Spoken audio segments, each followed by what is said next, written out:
And then I got to turn my volume off. Which is right.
Hello. How is everyone doing today? It's me, Bob Harris, Senior Editor, Fantasy Sports Publications, FootballDiehards.com, the host of Football Diehards on SiriusXM Fantasy Sports Radio. Hope everyone's doing well today. Been an exciting week, a lot going on. I'll kind of give it a few minutes for the people to show up. I see your first question there, Michael. I'll get to that for sure. Just talked to a local observer about the entire situation in Tennessee yesterday, so I'll get to that. A lot of stories this week, kind of while we're getting ready and waiting for the crowd to assemble and the questions to start rolling in. There's a huge story this week, total controversy, one of the biggest controversies out there right now. If you haven't been paying attention, haven't been reading all the headlines, Pantera is having a reunion tour. That's right, you heard me. Pantera, two of those guys are dead. They can't do it. Dimebag Darrell's gone. Vinny Abbott, his brother, gone. And they're doing a tour, Phil Anselmo and Rex Brown. And they're bringing in Zach Wilde and Charlie Benante of Anthrax on guitar and drums, respectively. And you're saying, what does this have to do with fantasy football? Let me tell you what this has to do with fantasy football. Number one, Zach Wilde, great friends with Darrell Abbott, Dime and Vinny. And very close friends, but also had a fantasy sports show on SiriusXM Fantasy Sports Radio. Amazing that. Vinny Paul, the late drummer, brother of Dimebag Darrell, the trophy in the Alice in Chains Fantasy League is named after Vinny Paul. The Vinny Paul Trophy. He was a member of the league, had won the trophy. I've talked to him a number of times, talked to Zach Wilde a number of times, and I get none of you are interested in this, but I'm just waiting for people to show up and killing some time. So I'm all about this. Go on tour, make it happen. I know some of the purists out there are saying, no, you can't do it. Those guys are not there. You know what? I've seen fewer members of an original band do a tour. So there's that. All right, everybody. It is footballdiehards.com. Ask me anything. I'm Bob Harris. Thanks for coming. I'll be happy to take your questions. Some major stories this week that we'll be looking at. Kyler Murray got his deal done with the Cardinals, $230 million, $160 million guaranteed. I hear you. Why isn't the whole damn thing guaranteed? The Browns guaranteed Deshaun Watson's deal, the whole damn thing, and he's got issues. Well, here's the deal on this. A team has to have a certain amount of money. I'll talk about that Scott Fish draft, Ryan Lockard. Teams have a certain amount of money. They have to put a certain amount of that guaranteed contract in escrow. Not every team has that much money. Apparently, Jimmy Haslam does. None of the other NFL owners are very happy about this, not the least of which will be Steve Bisciotti in Baltimore, where Lamar Jackson showed up to camp, but he's going to want to get paid. So there's a handful of quarterbacks out there who'll be looking to get paid. I know Patrick Mahomes said today, or maybe yesterday, that he's not worried about all these new contracts. He realizes all the incoming new contracts are going to be bigger than his. He's set for life, he said, and I don't disagree with him. $250 million contract for him as well over the next 10 years. So none of these guys are going to be hurting, whether it's guaranteed or not. It's going to be, kind of the upshoot for fantasy managers. There's going to be some level of, tense negotiating, right? And we see the public portion of negotiations are always a little more strident than probably the private portion. So keep that in mind as you're hearing all the really hardline stances being thrown out there, whether it's Lamar Jackson's negotiations upcoming or others that may soon come. Brian Larkin wanted to know how the Scott Fish draft went. Last week was the Scott Fish Bowl. That's why I was not here. I was in Los Angeles for the live draft at the Trophy Smack headquarters. They did a phenomenal job. I'm not going to lie, man. It was amazing. Matt Walsh, Dax, all did a great job. Their entire crew, Kelly, just such a fantastic venue. What a great place to work, number one. Bowling alleys, the game room, all kinds of good stuff going on there. They treated everyone really nice. I went to that draft. It's a Superflex draft. If people aren't familiar with it, get out on your Twitter thing and check it out. It's pretty popular, but it's basically a 3,000 plus team tournament, right? Divided into leagues. So 2 quarterback, tight end premium. So I had the second pick in my draft. Got Justin Herbert with that second pick overall. Came back around Mark Andrews. Got Mike Evans, Keenan Allen. James Conner was my first running back in round 5. Very happy to get that. Jameis Winston was my second quarterback. Quarterbacks go off fast. So I'm playing a little upside. There's some scoring for the quarterbacks that make, completion percentage is a bonus. So there's there. Got Gerald Everett, Devontae Parker, DJ Chark, JD McKissick, Curtis Samuel, Jerick McKinnon. We're down in the dregs right now. Draft almost over, just a few rounds left. So, but pinning my hopes a lot on Justin Herbert, Mark Andrews, Evans Allen, James Conner, and Jameis Winston. Got a baby stack there with all my quarterbacks, whether it's Keenan Allen with Justin Herbert, and I know there's a question about stacks, so I'm going to talk about that here. I got with Jameis Winston, I got Michael Thomas as well, so a little later. So always nice to have some little baby stacks. I got Jared Goff, I think, as a later quarterback as well. I got 2 quarterbacks late, so I got Jared Goff in round 11. I got Deshaun Watson in round 12. Look, whatever you think about Deshaun Watson, if he's playing for half the year, it might be the half of the year I need him, and it might be a league winner, right? So those are kind of some of the things I was looking at. But it was a great draft in general. Great people there. Got to hang out with a ton of great people. If I start listing them, I'll leave some off, and I feel bad. But hung out with Fabiano, Jen Piacente, Lindsey Rhodes Jeff Ratcliffe from Sirius, Liz Lowe's. The list is too long. Mauricio Gutierrez, who you often find in this very chat and in our mock drafts, etc. So just a great time, and so thanks for asking about that. I'll get to some of the other questions here. Just a couple other newsy items to note. Still waiting for resolution on Deshaun Watson. He showed up for the start of training camp. Kind of thought it might come Friday, but it has not yet. And wide range of possible outcomes. The latest reporting is anywhere from 2 to 8 games. The league can appeal that. If it's 0 games, the league can appeal that. Seems unlikely to be that. But there does seem to be a lot of chatter about. Certainly, NFLPA has built their case, their defense of Watson, around the fact that the personal conduct policy calls for owners and management to be held to a higher standard than players, and yet we've seen a number of owners and management not held to a higher standard, and so it'll be interesting to see how that plays out. Also, Alvin Kamara still waiting for his resolution on his legal issues. This is one that could be pushed out to next year. He's got a hearing August 1st. If that is delayed, I've talked to Drew Davenport at Football Guys, who does great work on these legal issues. He's kind of the opinion of me, this is probably going to get moved out. If they delay this hearing on August 1st, it seems likely that we won't see punishment until next year. Anything's possible. Mark Ingram, a late round flyer in league, so for that reason is not a bad thing. First question of this chat, though, I want to get into because I think it bears mentioning. Derrick Henry still protect worthy? I think so.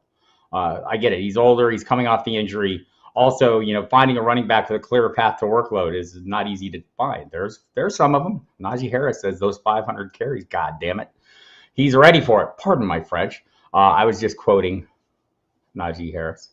Did I say Davenport? Najee Harris. Of the Pittsburgh Steelers, Jonathan Taylor, obviously super clear path to workload.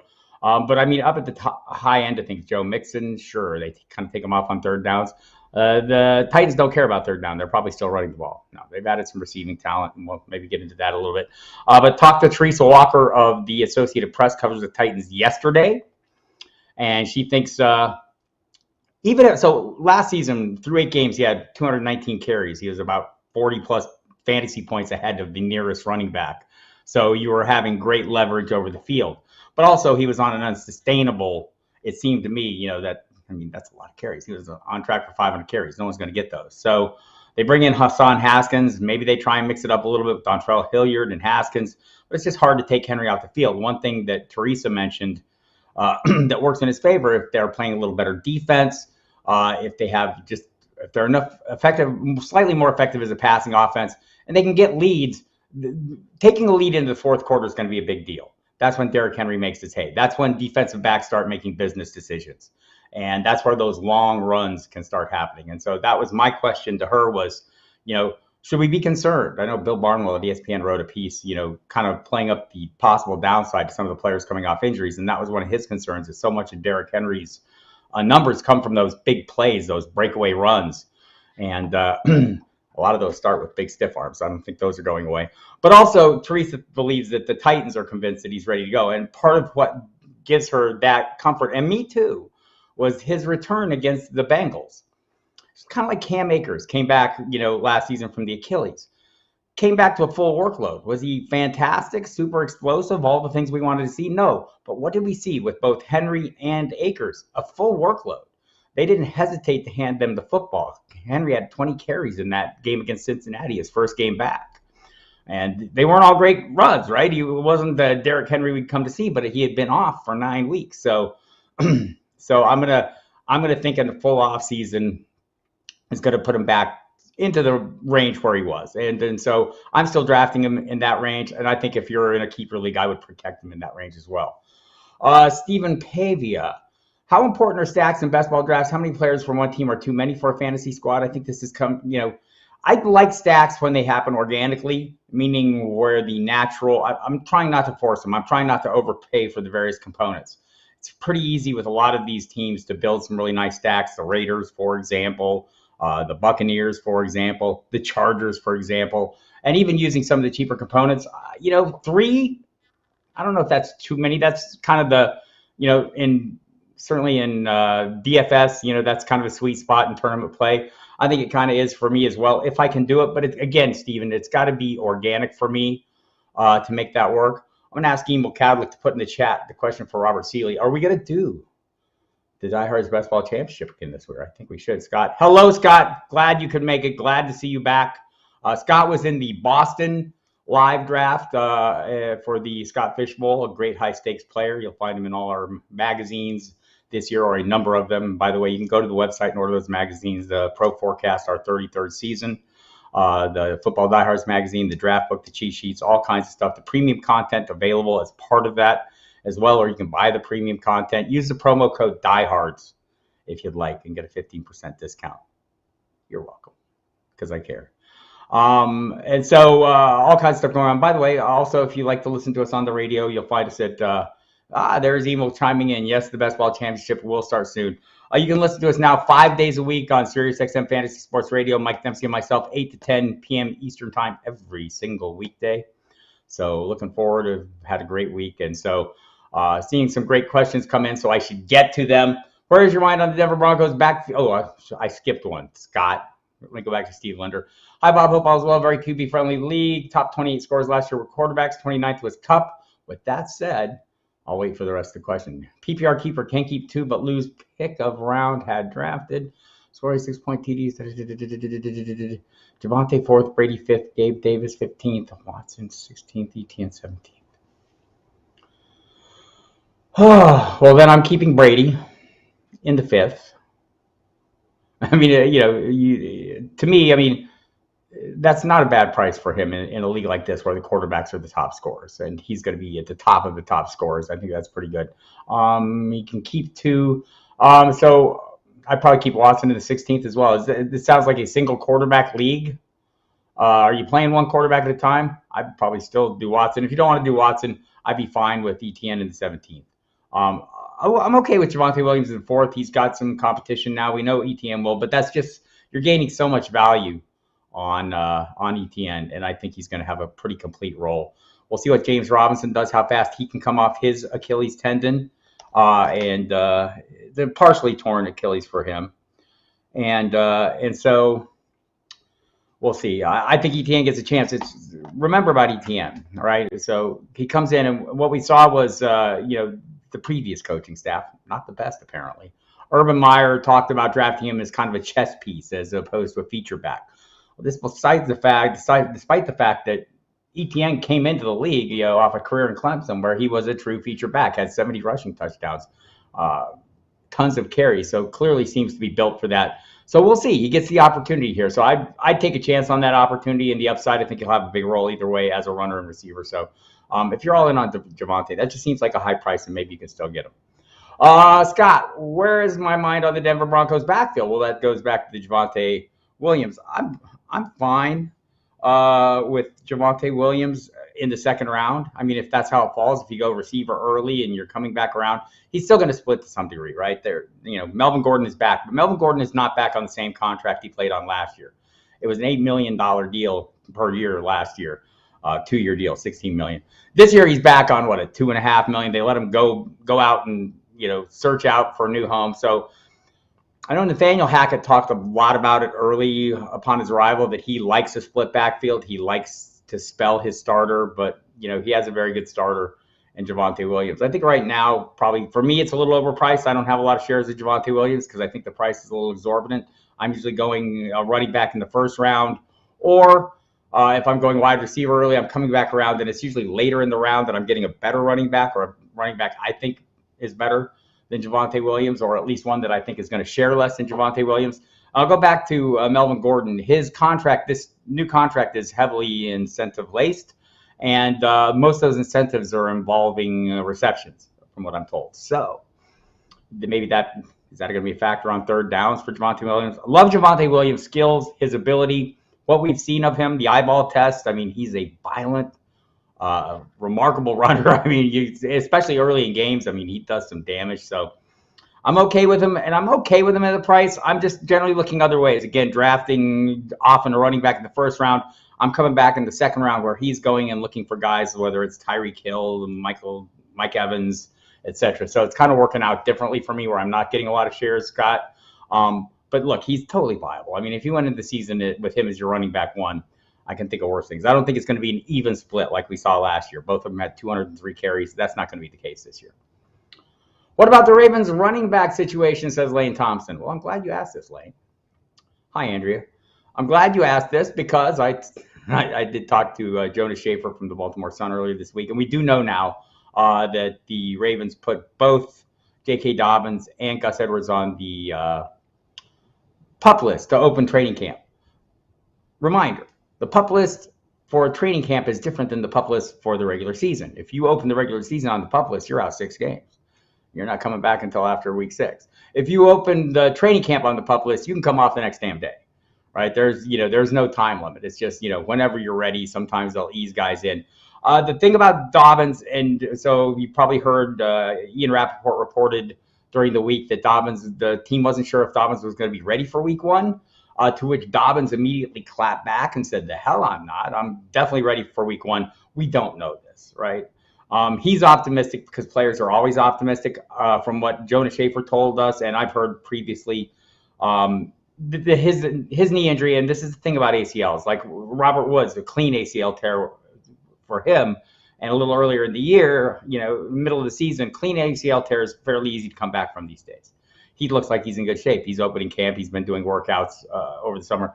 That's not been the case with Dobbins, and his was complicated by the fact there was MCL damage and other damage. So you've got to wait for the MCL to heal before they do the ACL repair as a general rule, so that you can hit the ground running on the ACL rehab. So it'll be almost a year. His was the last week of August. Gus Edwards was the first week of September, I think, final practices. So maybe Edwards is a little ahead of Dobbins. But it's going to be something to watch. I'm still drafting Dobbins where he's going. I've seen him anywhere in the third. I mean, the third's a little early for me, 4th round, 5th round. I think it's fine. If you're drafting at best balls right now and people are reacting to this news in real time, we'll maybe talk about Leonard Fournette at some point. Apparently, he's incredibly fat right now. And probably he won't be week 1, right? So, and I don't know how incredibly fat he is. I'm being a jerk. But these are the kind of situations where people get in their emotions a little bit and they hear this news that's worrisome, and it reflects. And you can almost watch ADPs fluctuate with these kind of minute-by-minute reports. So be mindful of that, Lane. I'm still investing in Dobbins. I think he'll be ready, even if he's not ready week 1. What if it's not until week 6?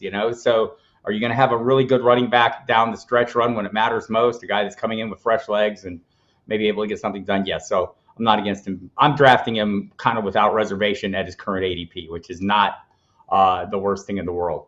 Let me just take a look and see where he's going right now. I'm using the current NFFC, the latest NFFC, because there's money on the line in that. We're seeing J.K. Dobbins go off as running back 21. Running back 2, 56 overall, so 4th round, 5th round, somewhere in there, that range. I'm fine with that. That's not bad. All right. Let's get back to this. Let's see. Pedro, hi, thank you, and I appreciate that.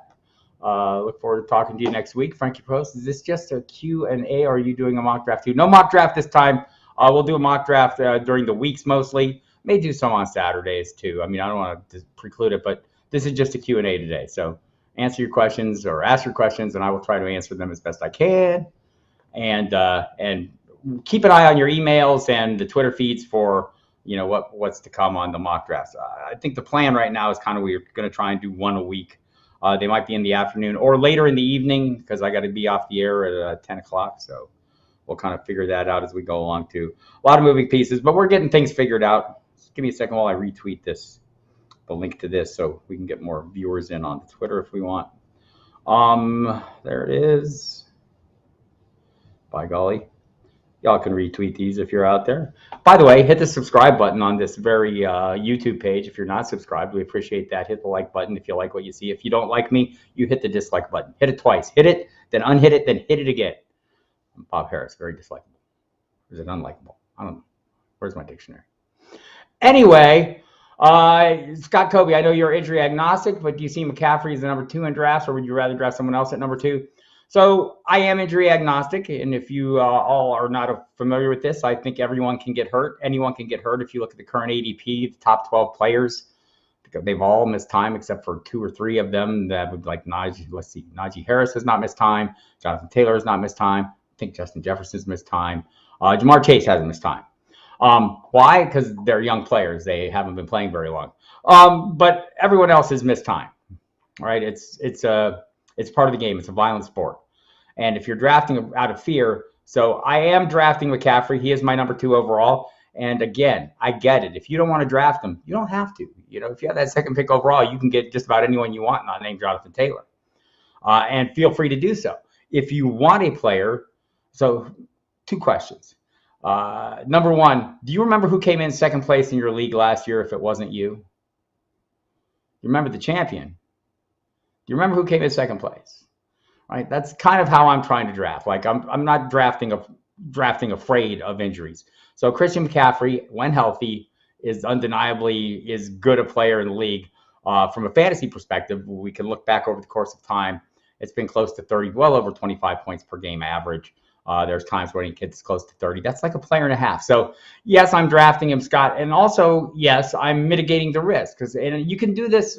I should do an entire chat about this at some point about risky rosters. You can have risk in your roster without having a risky roster. You can have risky rosters too.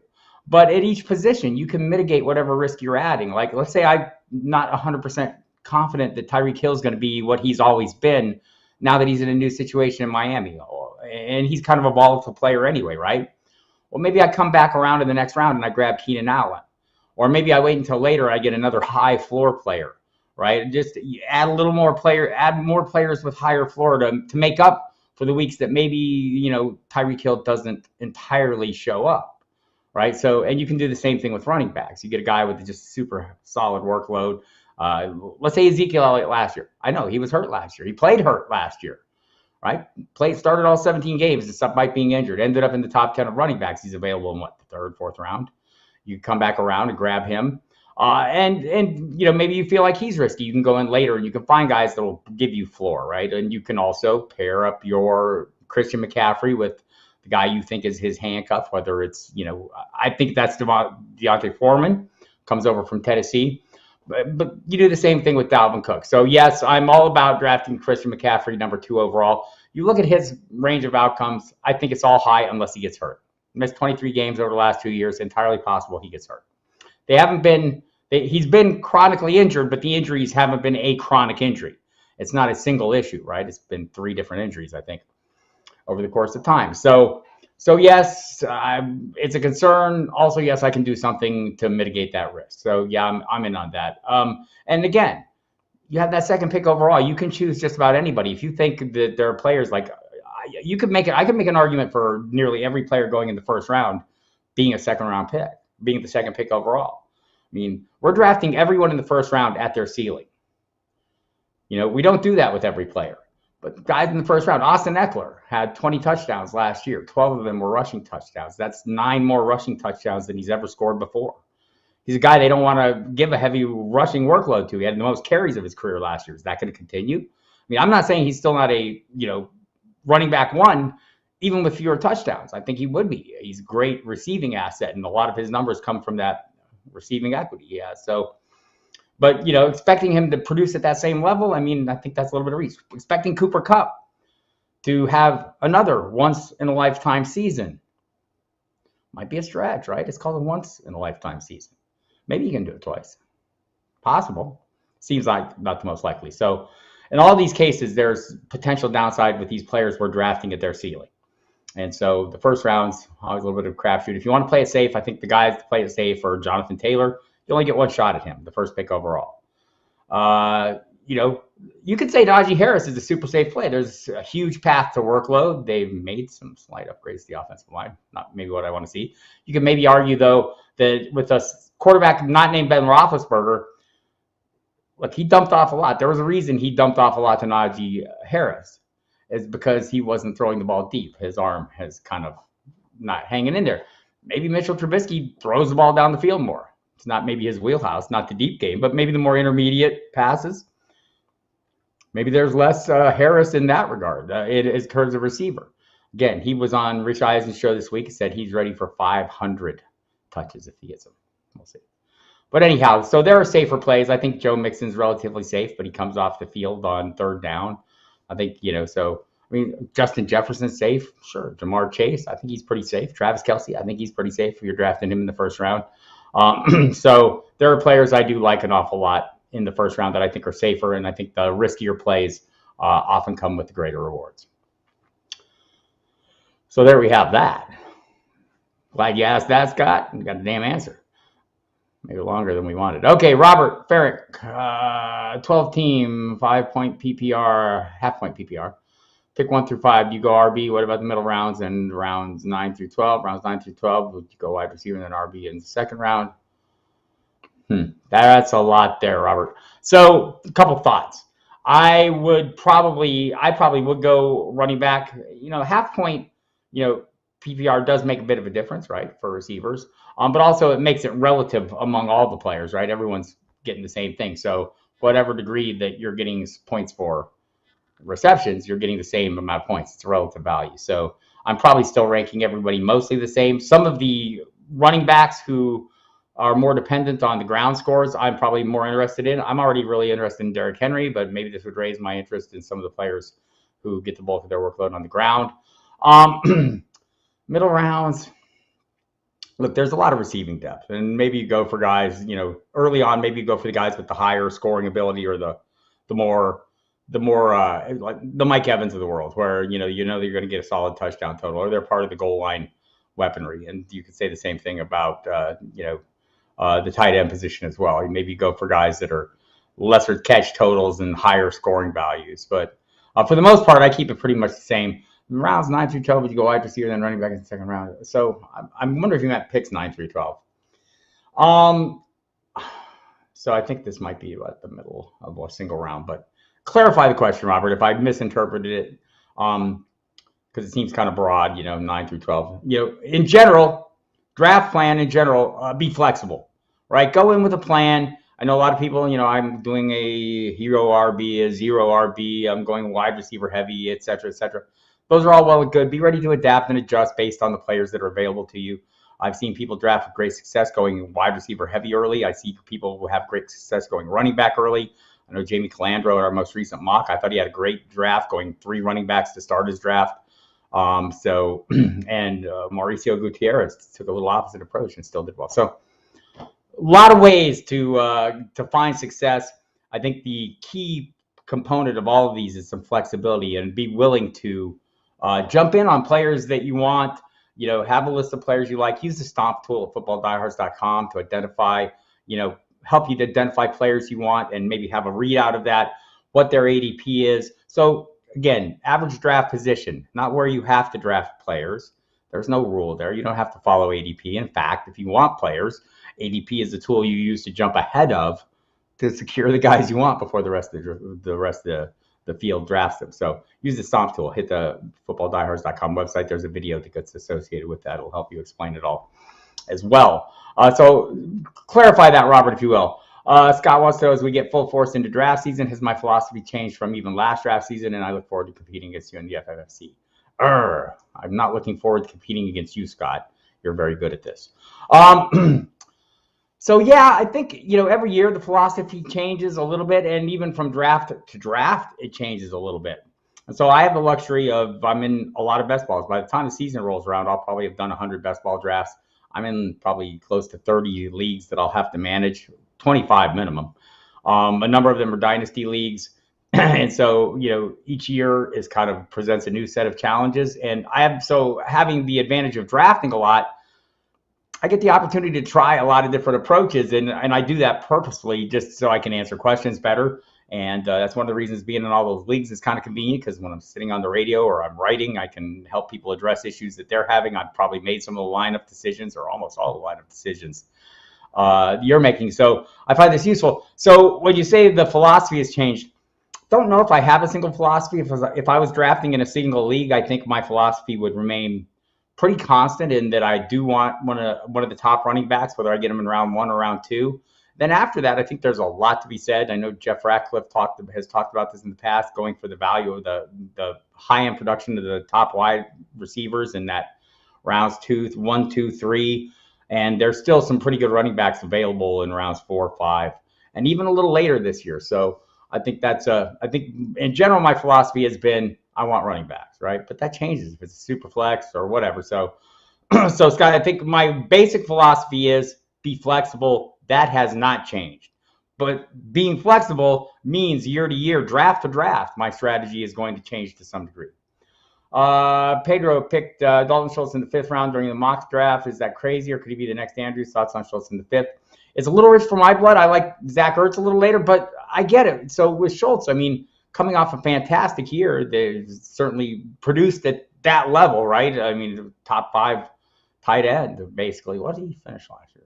Before I say something really stupid, he was phenomenal. And so the opportunities for him this year seem pretty abundant, right? There's no Michael Gallup to start the season. Yeah, he finished his tight end 4 this last year, right? So, I mean, I think the only argument against him at the moment is he's only done it 1 year.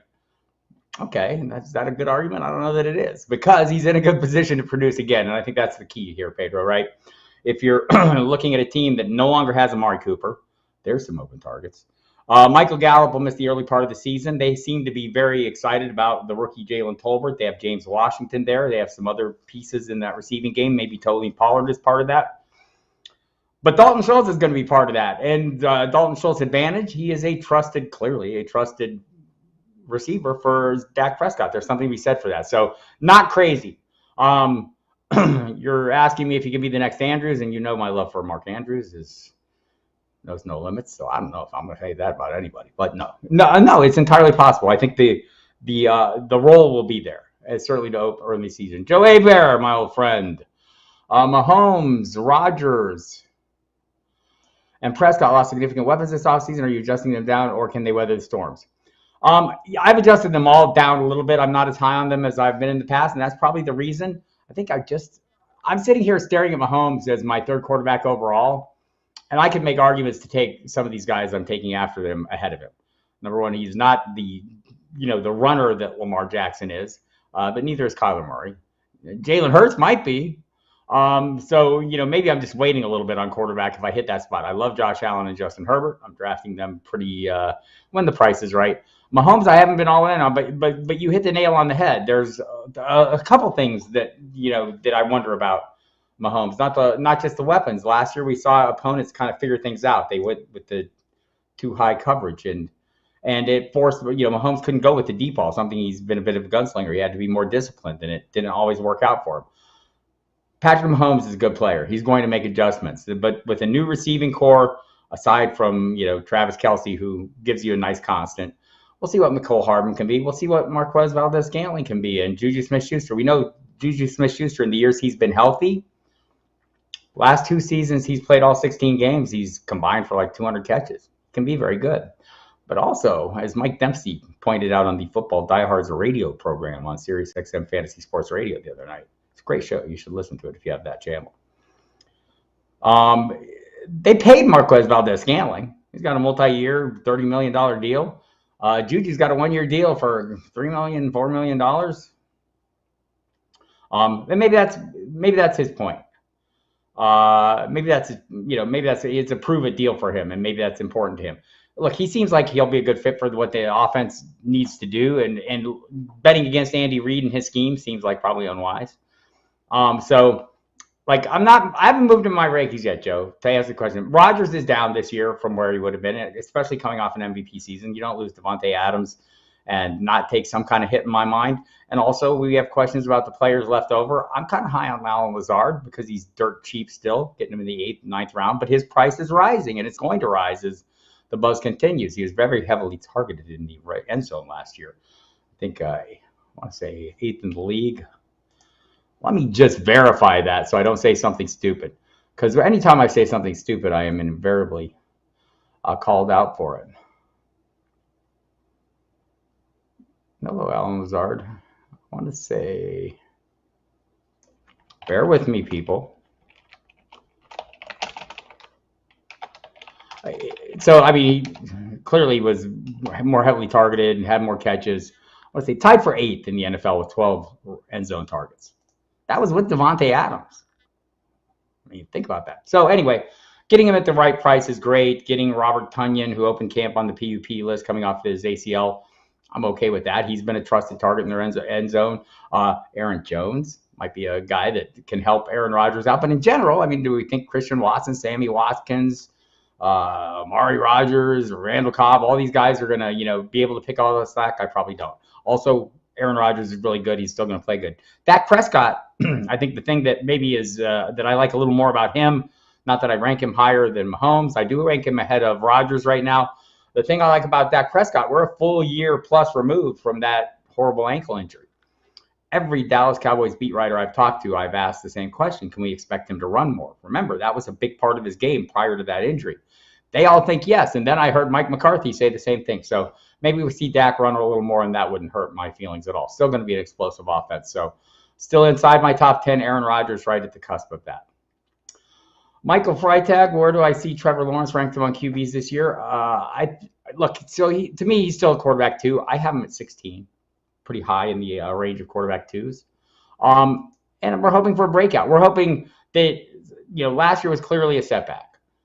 And why? Because they weren't a good coaching staff. The coaching staff bailed them. They didn't have a lot of players around him, a lot of super high-end talent. They've added talent. I don't know if it's super high-end. We'll find out. We're looking at you, Christian Kirk. He's going to have an $84 million role as his contract, whether he's got the talent or not. So, but I do have hopes. It's a competent coaching staff, if nothing else. Doug Peterson and the offensive staff, Jim Bob Cooter, Press Taylor, all these guys they have on board are really experienced and have had success in the past, done great jobs working with quarterbacks, etc. So I have high hopes for him. I'm not against drafting him as your quarterback 2 and seeing what the upside is. How much do you devalue a suspended player like Hopkins or Kamara, or are we worried about injuries as they return? Injury agnostic means I don't worry about injuries, but it's something in your mind, right? I mean, we've seen players come in and get up to speed. They generally ramp them up a little bit. So that's one of the concerns is the 6-game suspension we know for Hopkins. I think he'd like to have it reduced. There's to talk about that. Doesn't seem likely. He never appealed the suspension, so I don't know that they can do that, but that's been some talk. But 6 games, third of the season. I see him devalued going as a wide receiver 4. I'll jump in there. I'm not against having an asset that I think down the stretch run could be a wide receiver 1, but the possible range of outcomes for him includes not being the wide receiver 1 with Marquise Brown there. And we saw last year. This may be part of the Kyler Murray's evolution as an NFL player, as an NFL quarterback, as he was looking in other directions. Maybe he had better targets, but we saw the targets per game were down for Hopkins last year. So that's my concern with Marquise Brown there. Has a connection with Kyler Murray from their time together at Oklahoma. Wasn't a lengthy period, but they were very successful, and that's why Marquise Brown is there to be a weapon. So yes, I'm a little concerned about it, but I'm not against drafting him as a wide receiver 4. I think wide receiver 3 is a little pricey depending on what you're drafting. Maybe if you waited and you went running back heavy earlier, there's still depth beyond him that I'm comfortable drafting if you want to take a reach on Hopkins. And hope that he returns to that form we've seen in the past, right? And the injuries have been an issue for him last year, and that's not, the norm for him. So I devalue them. The easy way to go is to go in and look at the projections for, look at last year and say, wow, what if I took a third off that? But also that's like a little oversimplification. Because again, when he comes back, is he reassume that role? Is he a more important player? Is he fresher?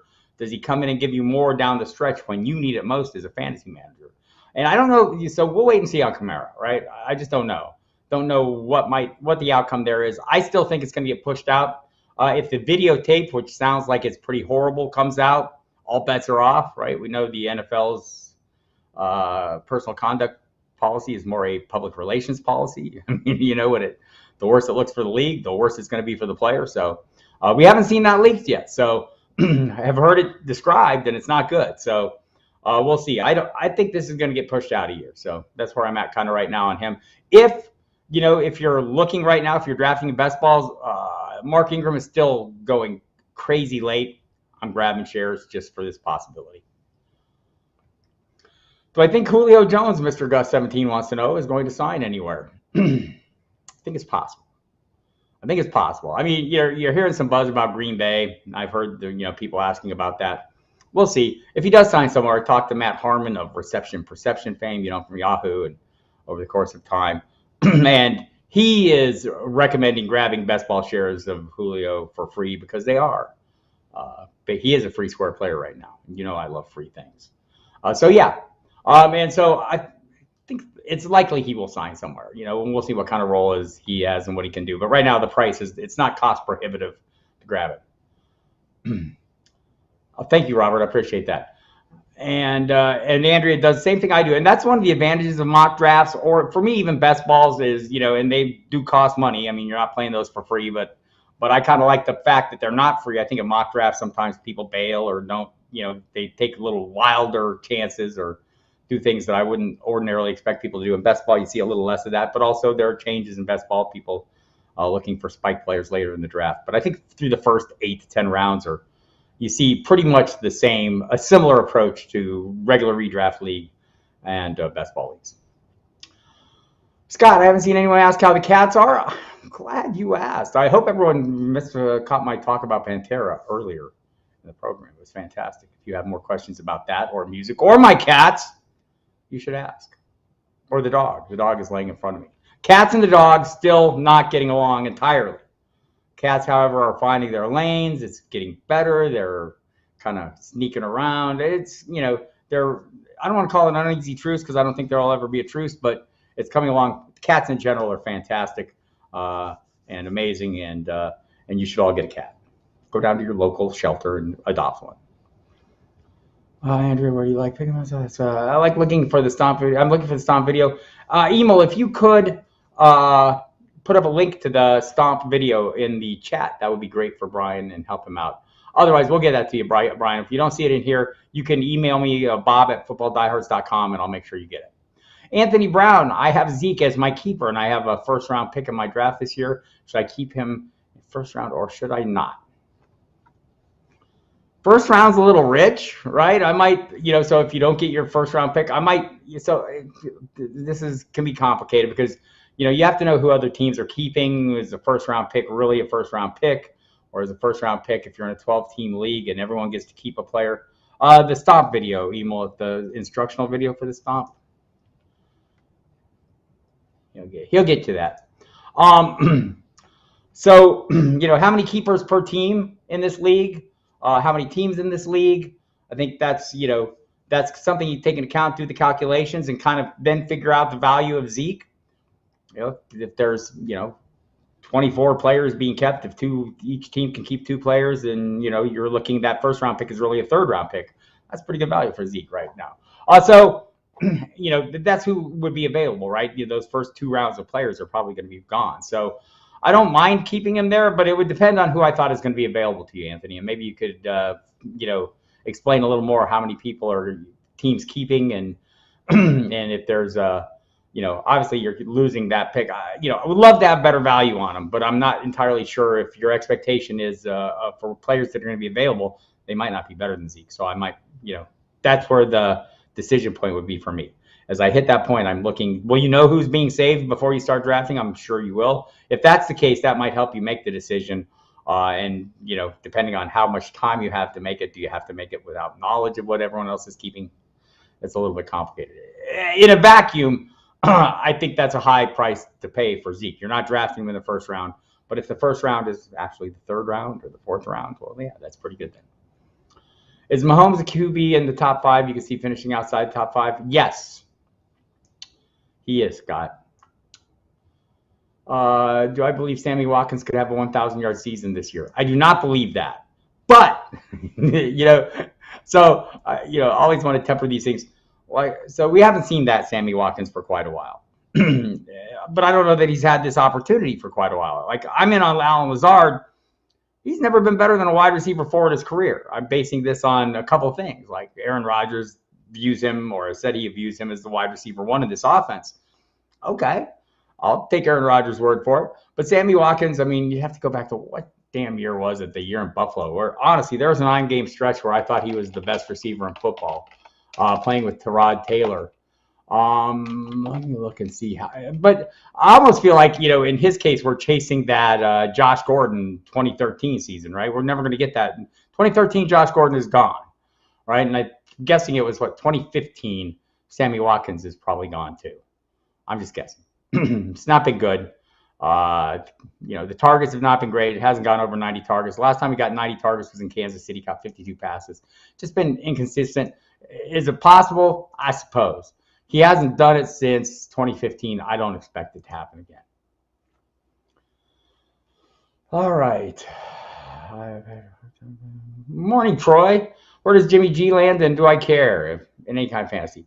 Probably not, unless it's like a super flex league and you're playing for depth. Maybe as your third quarterback. Even right now, I mean, I think he's not going to be a San Francisco 49er. Reporting this morning is there are 5 teams interested. The list was not provided aside from one team, and that team was the Atlanta Falcons. I kind of like Marcus Mariota in that offense. We'll see how that works out. But if they're interested for a reason. Desmond Ridder is a little while away, and maybe players are so we're looking at a former first-round pick in Pittsburgh and Mitchell Trubisky.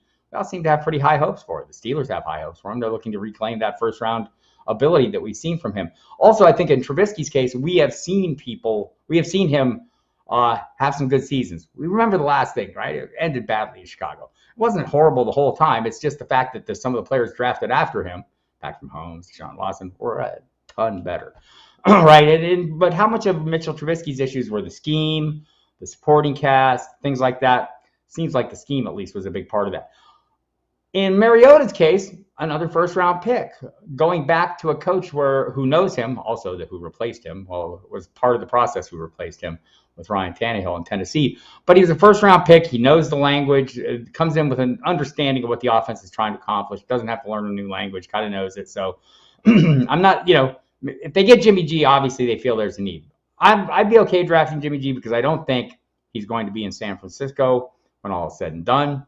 And there are some teams that could use him. The team that could probably use him the most seems the least likely to get him, Seattle. But these are crazy times. And the big thing is San Francisco has to get a new deal done with Deebo Samuel. They want to get a new deal done with Nick Bosa. They don't have a lot of money because $25 million of it is tied up in Garoppolo. As soon as he's gone, that goes away. So there you have that. So yeah, I draft them late, 2 quarterback or third quarterbacks, third quarterback.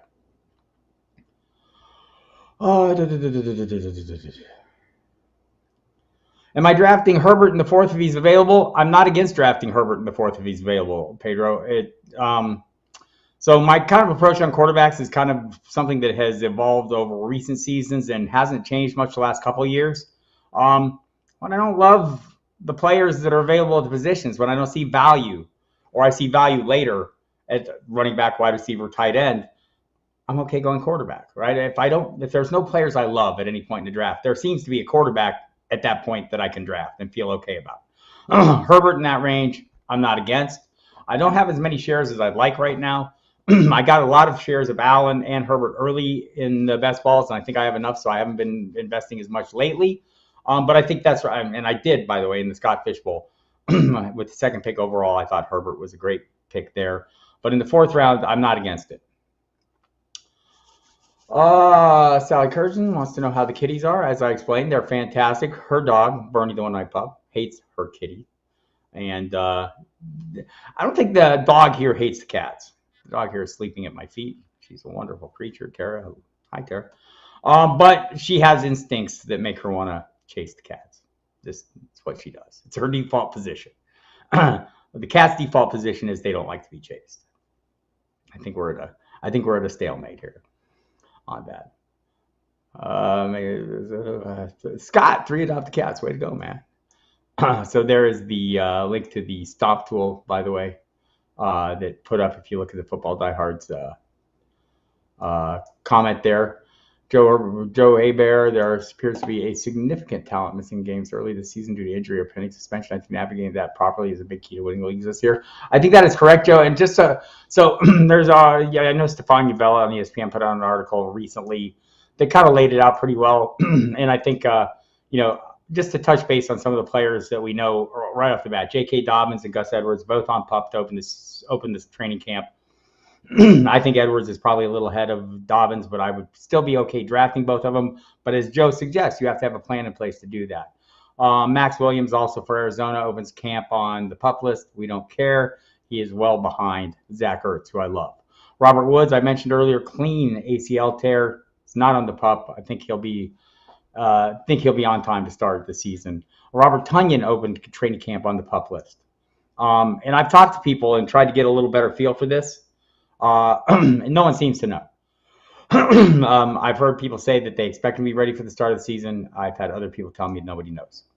So I'm watching that one. He's very available, very cheap. And again, if you're looking for a trusted weapon for Aaron Rodgers, Robert Tonyan's it. You go back a couple of years ago before he was hurt, had the 11 touchdown season on very few targets. I think I want to say fewer than 60. Also did not drop passes. He was fantastic there. And Jameis Winston seems like he'll be ready to go for the start of the season. Michael Thomas as well, although he opens the camp on PUP. His is an ankle. Hasn't played for about a year and a half.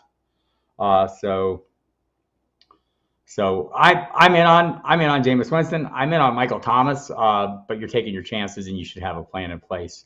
Who else? Chris Godwin is another one. Don't know if he'll open camp on PUP or not. But the injury happened in week 15.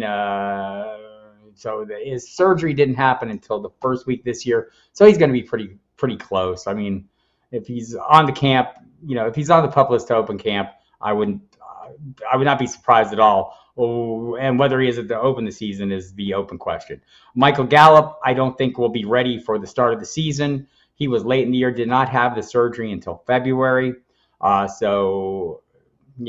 Expecting him to be ready to start the season seems like a reach. I'm thinking he'll open the season on PUP. Odell Beckham, no timetable for him on his return, and he is still unsigned for that reason. I don't think anyone knows. But yes, Joe is correct. Mitigating, and the same thing for when you're drafting players who you perceive to have risk or you have concerns about injury issues. I'm looking at you, Christian McCaffrey, who I'm drafting with reckless abandon, but not reckless abandon because I'm mitigating. I'm trying to build, higher floor players over the course of the rest of my roster. So there's that. Anthony Brown, one keeper, 12-team league, and yes, I'll analyze who's keeping who. Thank you. That's that to me is the key. Knowing who's being kept, and then kind of doing the math and what kind of value am I getting for Ezekiel Elliott at that point if I keep him. Robert Frank, two adopted cats, Calvin and Hobbes. Mine are Ming the Merciless and Wally. The dog here is Tara. She's wonderful, but she's kind of like a herding dog, and she likes to herd the cats. Cats don't want to be herded. What do you think of the Saints receiving core, and does the talent downgrade Thomas a little? Yes, and also all that is baked into the price for me on Thomas. I mean, even if you're not expecting 2019 Michael Thomas, and I'm not, he was the offensive player of the year. It was a record-setting year. But 100 catch Michael Thomas, I don't think that's super crazy. But Chris Olave, a guy who looks like he's ready to come in and make a huge immediate contribution. Jarvis Landry is there. I think the key to me is Jameis Winston. Early last season, I want to bring up the numbers because I think they're worth noting.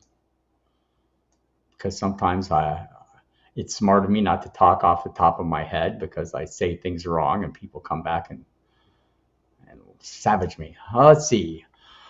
Had a career high passer rating of 102.8, completed 95 of his 161 passes. That's 59% for 1,170 yards, 14 touchdowns, and just 3 interceptions before he was hurt last year. That's a pretty good run, right? And the key there is the interceptions. He didn't have a lot of those. That's been a problem for him in the past. You'll be surprised to learn unless you watched him at Tampa Bay, and then you know that. So yeah, I'm kind of like playing a little aggressively on these guys. But you don't really have to. They're both available very cheap. And so I do like Olave. I do like Jarvis Landry, and I'm investing in them when I come across them at the right price. Pedro, sorry if I missed this earlier, but would you take Ertz in the 8th? I would all day long. And what you just said there, that line, I think eventually will be the steal of the year for tight ends. I think that is entirely possible. He's kind of like the guy, if I miss out. So kind of the approach is I want one of the top 4. 5, okay, Kittle. I'm generally not getting that next tier, Hawkinson, Schultz, who tends to go there. I'm waiting a little later, and I'm getting Zach Ertz. I'm not against any of those guys. I think Ertz gives you a little better value. And if I miss on him, I'm waiting until late, and I'm taking my chances, and I'm doing a shotgun approach where I'm grabbing multiple of the guys that I think have some high-end upside, whether it's David Njoku, Everett. I have Ertz ranked exactly like I'm drafting him, except a little higher. The exact number is right now number 7. I have him right behind Hawkinson. I have him ahead of Schultz. I have him ahead of Dallas Goedert, Dawson Knox, Mike Gesicki, Pat Freiermuth, Irv Smith Jr. But I'm fine drafting any of those guys a little later if the price is right. I have some worries about Gesicki. His role has been mostly, split out wide. Most of his work has come as a wide out.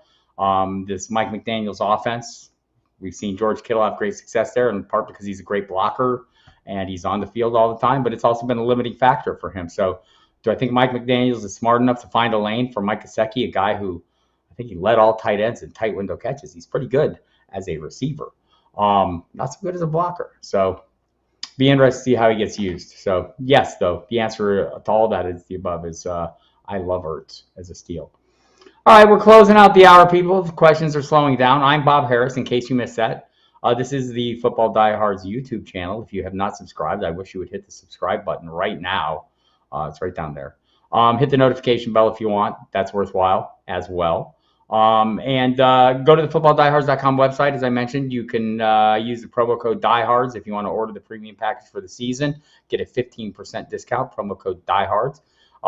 Tons of articles up there right now. I mean, a huge batch of things, and I recommend you reading them all. We have Tara Roberts doing some additional work for us, Jamie Calandro, Casey Joyner, Adam Pfeiffer, myself, Gary Davenport. Tons of stuff up. John Lobb, all his rookie content. If you missed that, you're crazy. Okay, maybe not crazy, but you'll probably regret it. So we have tons of content up there on the website. Go ahead and look at it now. Again, all the magazines are available. If you go to the order page, they will be shipped directly to you in short order. And again, you can listen to me on the Football Diehards radio program on SiriusXM Fantasy Sports Radio. That's channel 87, 5 nights a week. Not days, nights. There's a difference between those two. I should know that. I'm an old person. 8 to 10 p.m. Eastern Time, myself and Mike Dempsey will bring in some great guests, cover various teams each night, and you'll learn something new and definitely talk about many of the questions you've asked about. Robert has our last question before I escape. Keeper league, 12 teams, keep 2. Price goes up each year, 20% from the year before. Players, my best choices, Keenan Allen would be 37, Lamb 34, Hawkinson 19, Sutton 15, or Lamar 13. I would keep Lamb for sure.